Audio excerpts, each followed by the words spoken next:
Yang mendasari Petrus mengasihi itu karena imannya.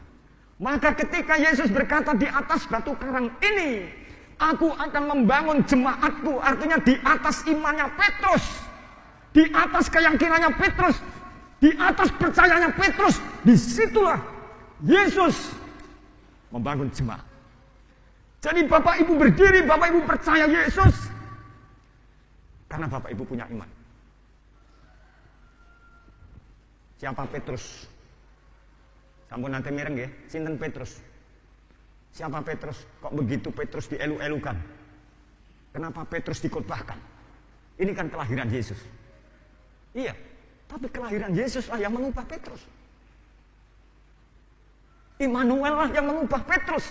Apa hubungannya Petrus dengan Yesus? Ada hubungannya. Kalau Yesus tidak datang di dunia ini, maka Petrus akan tetap menjadi orang yang temperamen. Kita lihat siapa Petrus. Yang pertama, dia seorang yang gegabah. Itu Petrus. Petrus adalah seorang yang memiliki emosi yang cukup tinggi.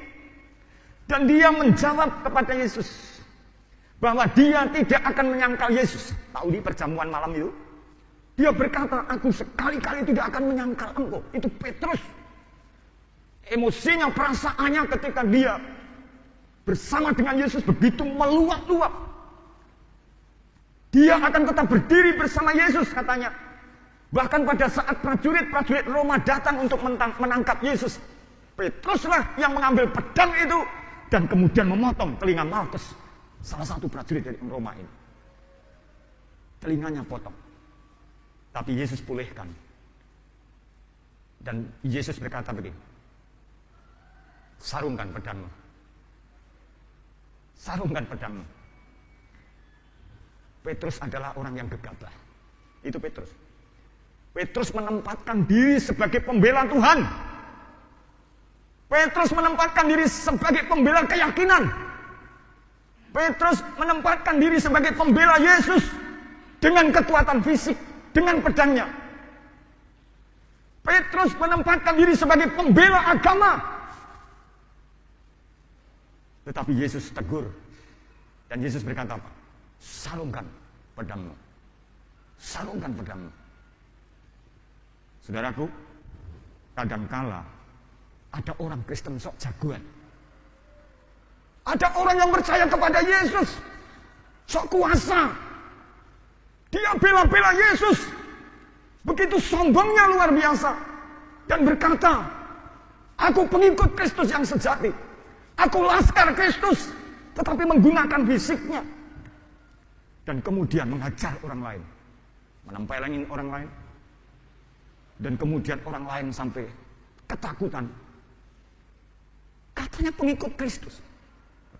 Kadangkala kita menempatkan diri seperti Petrus. Kita begitu arogan.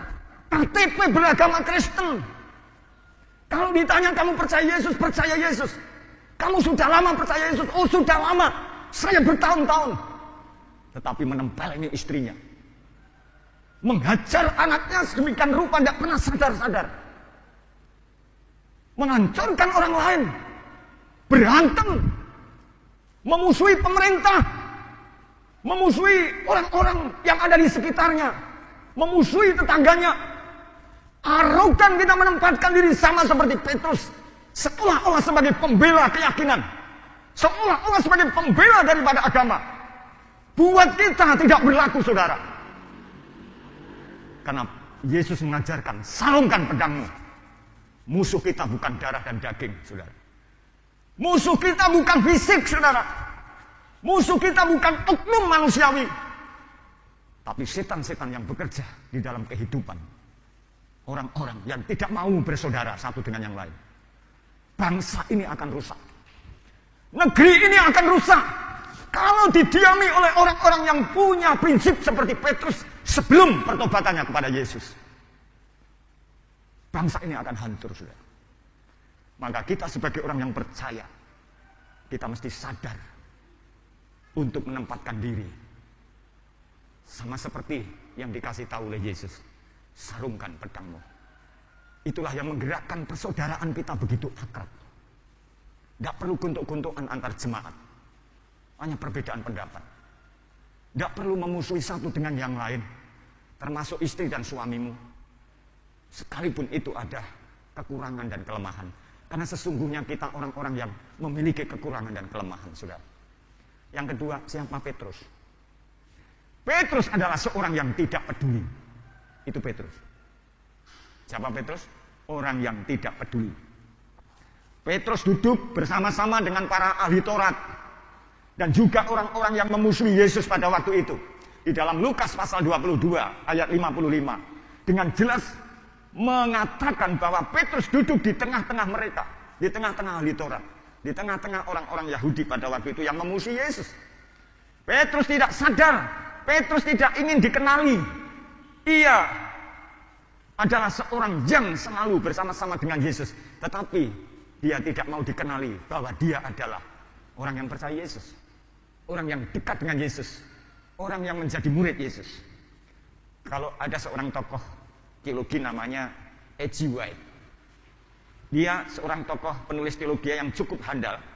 Dia mengatakan begini dalam bukunya Mengubah Sifatnya, ya, dalam bukunya Kerinduan Segala Zaman, dikatakan bahwa Petrus pada saat di tengah-tengah mereka, ya, di tengah-tengah orang Farisi tadi dan di tengah-tengah orang-orang Yahudi yang memusuhi Yesus tadi, dia tidak hanya mengubah sifatnya, tetapi dia juga mengubah logatnya. Bukan hanya mengubah sifat pribadinya sebagai seorang yang aku akan membela engkau, aku akan mengikut engkau, tidak pernah akan meninggalkan engkau, kata Petrus. Tetapi ketika Yesus diperhadapkan dengan penderitaan mau disalib itu, ya, dia kemudian tidak peduli lagi dengan Yesus. Dia bergabung dengan orang-orang yang memusuhi Yesus dan seolah-olah seperti orang yang tidak kenal Yesus. Itu Petrus. Bahkan mengubah logatnya. Kayak orang Jawa gitu, ya. Kemudian mengubah logatnya, bergabung dengan orang-orang mungkin di luar Jawa, dan kemudian merasa bahwa dia dapat diterima di situ, tetapi dia sesungguhnya sedang memusuhi Yesus dengan mengubah sifatnya itu. Nah, bukan berarti kita tidak boleh kenal budaya lain. Sebenarnya Petrus itu seorang mana? Petrus itu seorang Galilea, Bapak Ibu. Petrus itu orang Galilea. Dan kemudian Yesus disalib di mana? Oh, di Yerusalem, ya. Di Golgota itu bagian daripada Yerusalem. Nah, pada saat dia berada di Yerusalem, orang Galilea itu logatnya juga sudah beda dengan Yerusalem. Tetapi Petrus mengubah logat itu seolah-olah sama, bahwa dia adalah orang Yerusalem yang sama memusuhi Yesus. Itu yang terjadi. Artinya apa? Terkadang kita juga untuk perilaku kita itu sama seperti Petrus. Mungkin pada saat kita perlu dia begitu dekat menjadi sahabat kita. Saudara kita sedang berada dalam tekanan, kemudian kita mulai menjauh. Kita begitu sahabat dekat dengan sesama kita. Tapi pada saatnya di mana saudara kita sedang menghadapi tekanan dan masalah, kita menjauh dari dia. Kita tidak peduli lagi.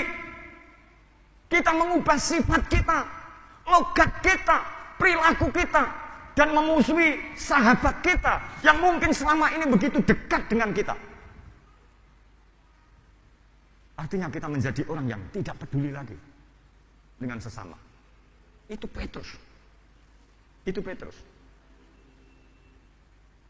Siapa di antara kita yang dulu begitu erat dan sahabat dengan temannya? Siapa di antara kita begitu dekat dengan tetangganya? Tapi setelah tetangganya punya masalah, Bapak Ibu Saudara mundur teratur dan tidak lagi mau soparuh dengan dia. Mungkin begitu dekat dulu dengan anak-anaknya. Mungkin begitu dekat dengan orang tuanya. Tapi ketika menghadapi tekanan, kemudian dia menjauh. Ketika merasa tidak sejahtera di hatinya, merasa paling bisa menempatkan diri dan menemukan jati dirinya, dan lupa sama orang tua. Mungkin kita sedang menempatkan diri sebagai sahabat-sahabat ketika dalam kondisi baik, ketika sahabat kita punya duit, ketika sahabat kita masih membantu kita, tapi ketika dia tidak punya apa-apa, sedang dalam penderitaan, dan kita menjauh dari dia. Kita sedang menempatkan diri seperti Petrus yang tidak peduli. Siapa Petrus? Yang ketiga, saya mencatat 3 sifat Petrus ini. Yang ketiga adalah seorang yang menyangkal Yesus. Dengar, ini parah. Petrus adalah seorang yang menyangkal Yesus. Hal yang sangat menyakitkan, mereka makan bersama-sama, melihat mujizat Yesus, diberkati Yesus. Pada waktu Yesus membuat mujizat, 5.000 orang makan, 4.000 orang makan sisa, dan dia menikmati makanan itu. Dia menikmati sisa makanan itu. Itu Petrus. Pada saat dia menjadi seorang nelayan, dia semalam-malaman tidak dapat ikan. Ketemu Yesus, tebarkan jalamu. Dan kemudian Petrus apa? Berlimpah ikan, melihat mujizat. Dia tahu siapa Yesus. Bersama-sama. Tetapi pada saat Yesus disalibkan, pada saat Yesus mengalami penderitaan, Petrus, orang yang tahu siapa Yesus, mujizat Yesus, diberkati Yesus, dia menyangkal Yesus, saudara. Siapa di antara kita di dalam kondisi yang seperti ini kemudian tinggalkan Yesus hanya gara-gara pernikahan, gara-gara cewek yang cantik, gara-gara pria yang ganteng, tinggalkan Yesus, gara-gara jabatan, gara-gara duit, tinggalkan Yesus. Kita sama seperti Petrus, sedang menyangkal Yesus, saudara.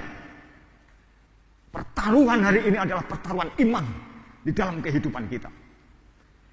Kita kadang sama seperti Petrus. Sekian tahun percaya Yesus, diberkati Yesus, bahkan menjadi pegawai. Karena Yesus, dia berdoa, didoakan di dalam nama Yesus. Sudah menjadi orang enak, punya rumah, punya berkat, tapi tinggalkan Yesus, menyangkal Yesus. Kita sedang menempatkan diri sama seperti Petrus. Bahkan kalau tidak berubah, sama seperti Petrus, dia berubah, dia mengalami pemulihan. Tapi kalau tidak berubah, akan sama seperti Yudas Iskariot. Dengar ini, saudara. Berkali-kali kita nakal, tapi seberapa besar iman kita. Itu menjadi pertaruhan penting di dalam setiap tahun kita diingatkan. Perhatikan. Pada saat Petrus disadarkan oleh Yesus, dia apa? Menjadi pengkhotbah. Dengar ini. Pada saat Petrus sadar, dia teringat pada waktu ditengok oleh Yesus. Sebelum dia teringat akan kata Yesus, sebelum ayam berkokok, engkau akan menyangkal aku 3 kali. Petrus ingat itu dan menangis. Dan dia sadar. Bahkan ketika Yesus dikuburkan dan dia bangkit. Dan kemudian pada saat Yesus naik ke surga, Petrus ada. Dan setelah itu Petrus menjadi seorang pengkhotbah, memberitakan siapa Yesus. Ada perubahan radikal. Perubahan radikal imannya. Kemudian perubahan radikal kasihnya kepada orang lain. Bukan memusuhi orang lain. Pengajaran kekristenan bukan radikal memusuhi orang lain, tetapi radikal mengasihi orang lain. Dengar ini. Sampaikan kepada kita semua sebagai jemaat Tuhan.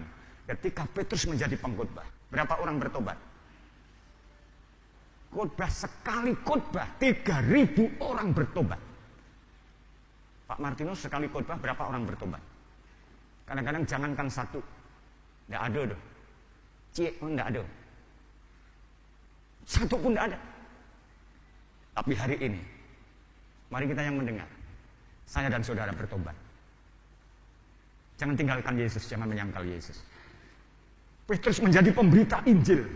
Rasul pertama yang memberitakan Injil kepada orang-orang non-Yahudi itu Petrus. Itu Petrus. Dan kemudian Petrus rela disalib matinya. Bukan kepala di atas, tetapi kepala di bawah. Itu Petrus menjadi martir Tuhan. Perubahannya dalam hidupnya luar biasa. Itu Petrus. Jadilah Petrus dalam perubahanmu. Amin. Jadilah Petrus dalam perubahanmu. Jangan jadi Petrus pengkhianat dan penyangkal Tuhan. Yang terakhir, yang kedua. Nah itu selesai. Jangan ada orang yang berkata kok lama sekali. Kalau Tuhan sedang berbicara, jangan berkata kok lama sekali. Tapi bicaranya, terima kasih Tuhan. Gitu ya. Sing khotbah ben seneng gitu. Enggak, supaya Tuhan yang seneng. Yang kedua, ayat 22. Kan 2 ayat tadi. Ayat 22. Ketaatan kepada kebenaran. Ketaatan kepada apa? Kebenaran. Yang pertama, mendasarkan keyakinannya pada imannya kepada Yesus. Yang kedua, ketaatan kepada kebenaran. Coba lihat di situ ayat 22. Karena kamu telah menyucikan dirimu oleh ketaatan kepada kebenaran. Ini yang menjadi alasan kenapa kita mengasihi saudara kita. Kenapa kita membangun persaudaraan atas saudara-saudara kita di bangsa ini. Kenapa kita membangun kesatuan. Kenapa kita membangun perdamaian atas bangsa ini. Karena kamu telah menyucikan dirimu oleh ketaatan kepada kebenaran. Pertanyaan saya, siapa kebenaran itu? Hanya Yesus yang berkata, akulah jalan dan kebenaran. Siapa yang berkata demikian? Adalah Yesus. Akulah jalan dan kebenaran. Ketaatan kepada Yesus adalah kebenaran. Kebenaran itulah landasan kehidupan yang baik. Kita tidak pernah akan baik kalau hidup kita tidak berlandaskan kepada kebenaran. Tapi lihat syaratnya. Apa yang dikatakan oleh Alkitab? Tulus ikhlas. Ayo, ada yang datang hari ini ibadah tulus ikhlas enggak? Untuk mencari kebenaran. Mau mencari tanggalnya atau tulus ikhlas mencari kebenaran? Tanya dulu. Berebut nih untuk tanggal 25 nih. Saya belum dapat kuota. Gitu ya. Kuota tanggal 25 lebih laris daripada kuota internet. Gitu. Tapi sudah dapat kuota, tidak datang pula. Kasihan. Yang lain yang cari kuota tidak dapat, yang sudah dapat kuota tidak datang pula. Bertobat. Jangan jadi Petrus yang tidak bertobat. Harus konsisten. Syaratnya apa? Tulus ikhlas. Tulus itu apa Pak Pendeta? Tulus itu artinya tanpa paksaan. Tetapi keluar dari dalam hati yang paling dalam. Karena dilandasi oleh kasih Kristus. Maka hubungan persaudaraan yang baik satu dengan yang lain didasarkan atas kasih Kristus. Tulus ikhlas tanpa paksaan. Kalau saudara mengasihi sesamamu karena dipaksa, itu bukan kasih. Kalau seorang anak takut sama orang tuanya, itu bukan kasih. Dengar ini ya. Kamu harus mengasihi bapak ibumu. Kalau tidak gua bunuh. Itu bukan kasih. Karena kasih itu tidak ada paksaan. Tapi keluar dari dalam hati yang paling dalam. Aku mengasihi orang tuaku. Tanpa harus dipaksa oleh orang tuaku. Memang di tahap awal kadang diajarkan ya. Menghormati orang tua. Menghargai orang tua. Gitu kan. Gak apa-apa. Tapi lama-lama dia menyadari. Oh iya ya. Kenapa saya harus mengasihi orang tua. Itu. Tapi saya mau kasih tahu. Kasih itu tidak pernah dipaksakan. Hubungan persaudaraanmu dengan yang lain bukan karena kamu dikasih duit, terus hubungannya baik. Kadang kalau sudah dikasih duit kan gitu kan. Wah, kok saudaraku datang dicium dan lain sebagainya. Tapi sudah tidak dikasih duit. Saya guys buka. Boro-boro menghubungi gitu, WA. Boro-boro mengucapkan selamat hari Natal. Tidak mau. Hati-hati. Ya. Hubungan persaudaraan bukan karena dipaksa, tapi tulus ikhlas. Itu pertama. Yang kedua, dikatakan dalam Alkitab di ayat tadi. Hendaklah kamu bersungguh-sungguh. Syarat yang kedua apa? Hendaklah kamu bersungguh-sungguh. Artinya apa Pak Pendeta? Berupaya dengan baik dan benar sesuai standar firman Tuhan. Sesuai apa? Standar firman Tuhan. Kamu bersungguh-sungguh, kita bersungguh-sungguh, berupaya sesuai dengan standar firman Tuhan. Aku mengasihi saudaraku, aku membangun persaudaraan, aku membangun perdamaian, aku membangun hubungan dalam keluargaku, karena aku mendasarkan hidupku dalam firman. Itu yang kedua. Yang ketiga, saling mengasihi dengan segenap hati. Artinya apa? Apa yang dilihat sama dengan apa yang ada di dalam hati. Kalau dia berkata I love you, maka hatinya juga I love you. Kalau dia berkata aku tresno kowe, maka hatinya harus aku tresno kowe. Bukan karena dia cantik, bukan karena dia ganteng, tapi dia cantik dan ganteng karena ada kasih. Gitu ya. Orang lain mau bilang dia ganteng maupun tidak ganteng, tidak peduli. Orang lain mau bilang cantik tidak cantik, kalau kita mengasihi jadi cantik. Betul apa betul? Nanti dipraktekkan ya sampai di rumah ya. Atau yang di rumah praktekkan. Ternyata ketika engkau mengasihi istrimu, mengasihi suamimu, mengasihi anakmu, yang tadinya orang bilang jelek dan sebagainya, jadi cantik. Gitu ya. Jadi ganteng. Wah, luweh saka Arjuna. Karena gantengnya Arjuna itu kan beda. Gantengnya Arjuna banyak orang kepencut. Bahaya kalau tidak hati-hati. Tapi kalau didasarkan pada kasih Tuhan, wah, luar biasa. Saling mengasihi dengan segenap hati. Keluar dari dalam hati, auranya keluar. Bahasa lain itu auranya keluar. Kalau sudah gitu, walaupun tidak ganteng, wah, gantengnya luar biasa. Apa aja dikasih. Kalau ada. Ya. Nah, ada kata mutiara menarik. Tak kasih ya. Ini kata mutiaranya. Dengar nih. Lihat di sini yang di rumah. Anda dapat meraih jauh lebih banyak 1 jam bersama Tuhan daripada seumur hidup tanpa Dia. Dengar nih ya. Bapak Ibu dapat meraih jauh lebih banyak saat 1 jam beribadah dengan sungguh-sungguh bersama dengan Tuhan daripada seumur hidup tanpa Dia. Tak ulangi lagi, ini penting. Karena penting tak ulangi. Bapak Ibu dapat meraih jauh lebih banyak saat 1 jam bersama dengan Tuhan. Bersekutu dengan Tuhan dengan sungguh-sungguh dan tidak main HP. Daripada seumur hidupmu tanpa Dia. Seumur hidupmu tanpa Tuhan. Maka manfaatkan ibadah itu dengan sungguh-sungguh. Itu penting. Apa yang Bapak Ibu lakukan untuk membuktikan bahwa Bapak Ibu hidup di dalam siapa? Dan sekaligus ke arah mana Bapak Ibu? Tujuan. Bapak Ibu tahu tujuan Bapak Ibu. Ketika Bapak Ibu tidak mau untuk sadar dan berubah, Bapak Ibu sedang melawan kebenaran itu sendiri. Dan Bapak Ibu Saudara sedang menutup kebahagiaan. Dengar ini ya. Ternyata ketika kita tidak mau untuk sadar dan berubah dalam hidup ini sesuai dengan kemauan Tuhan, kita sedang melawan kebenaran. Dan kalau kita melawan kebenaran, maka kita seumur hidup tidak akan bahagia. Wis to, mbok sugih bondo bandu, duwe omah tingkat 8. Okay? Kalau engkau tanpa Tuhan, tanpa kebenaran, tidak akan bahagia. Tidak akan bahagia.